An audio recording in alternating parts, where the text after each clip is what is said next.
Hello friends, आप देख रहे हैं डीसी न्यूज। मैं हूं आपके साथ देवयानी चौबे। आईपीएल 2020 की तैयारियां अब शुरू हो चुकी हैं। बीसीसीआई ने भले ही इसको लेकर अभी तक औपचारिक ऐलान ना किया हो, लेकिन टीमें तैयारी में जुट गई हैं। वहीं खिलाड़ियों ने भी घर से बाहर निकलकर तैयारियां शुरू कर दी हैं। लेकिन माना जा रहा है कि आईपीएल 13 से पहले टीम इंडिया के खिलाड़ी एक जगह एकत्रित होंगे और वहीं पर टीम का एक प्रैक्टिस कैंप लगेगा। वहीं पर टीम इंडिया आईपीएल की तैयारी करेगी, क्योंकि पिछले करीब 4 महीने से सभी खिलाड़ी अपने अपने घरों में बंद है। लेकिन अब सवाल यह है कि यह कैंप लगेगा कहां।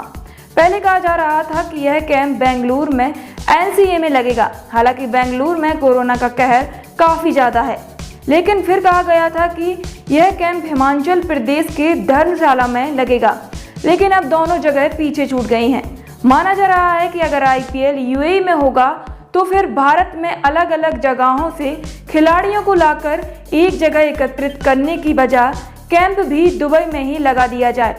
कि आईपीएल दुबई में होता है तो भारतीय क्रिकेटरों का यहाँ अभ्यास करने का कोई मतलब नहीं है। वहाँ अच्छा बुनियादी ढांचा है। आईपीएल वहीं होने की संभावना अधिक है, क्योंकि कोरोना महामारी के चलते भारत असुरक्षित होता जा रहा है। उन्होंने कहा है कि अभ्यास शिविर धर्मशाला या मोटेरा स्टेडियम अहमदाबाद में भी हो सकता है, लेकिन कोरोना के मामले बढ़ते रहने की दशा में दुबई ही सबसे सुरक्षित है।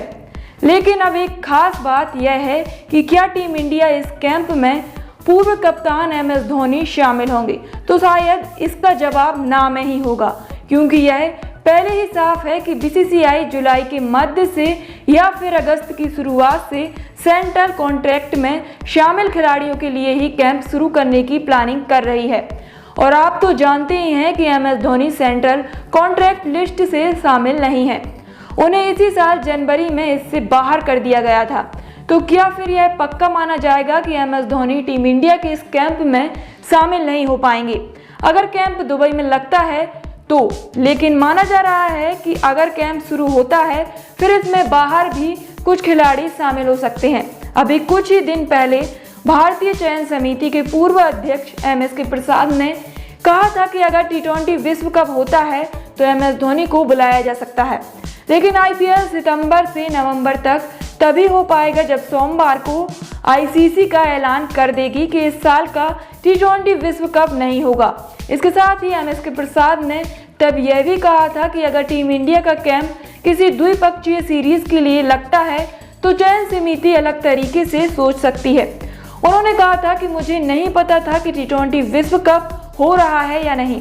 अगर यह हो रहा है और आप शिविर का टूर्नामेंट पूर्व तैयारी के तौर पर देखेंगे, ऐसे में धोनी को निश्चित रूप से होना चाहिए। अगर यह 2 देशों की सीरीज के लिए है तो आपके पास पहले से ही केवल राहुल और ऋषभ पंत और संजू सैमसन है। प्रसाद ने हालांकि यह भी कहा था कि धोनी की मौजूदगी में शिविर में विकेटकीपरों को काफ़ी फायदा होगा। धोनी के विश्व कप जीतने वाली टीम के पूर्व साथी खिलाड़ी आशीष नेहरा ने भी काफ़ी दिन पहले कहा था कि अगर यह विकेटकीपर बल्लेबाज खुद खेलना चाहता है तो उन्हें टीम में होना चाहिए। उन्होंने कहा था कि अगर मैं राष्ट्रीय चयनकर्ता होता तो MS धोनी मेरी टीम में होते। लेकिन सवाल इतने पर ही खत्म नहीं होता है। सवाल यह भी है कि कुछ खिलाड़ी ऐसे भी हैं जो सेंट्रल कॉन्ट्रैक्ट की लिस्ट में शामिल नहीं हैं, लेकिन वो आईपीएल खेलते हैं और पूरी संभावना है कि उनमें से कोई खिलाड़ी आने वाले कुछ सालों में टीम इंडिया के लिए भी खेलते हुए दिखाई दे। हालांकि अब धोनी को लेकर चर्चा चल रही थी, तभी चयन मामलों के एक वरिष्ठ अधिकारी ने कहा था कि अगर धोनी को शिविर के लिए चुना जाता है तो यह बहुत ही आश्चर्यजनक होगा। उन्होंने कहा था कि वह 1 साल तक नहीं खेले हैं।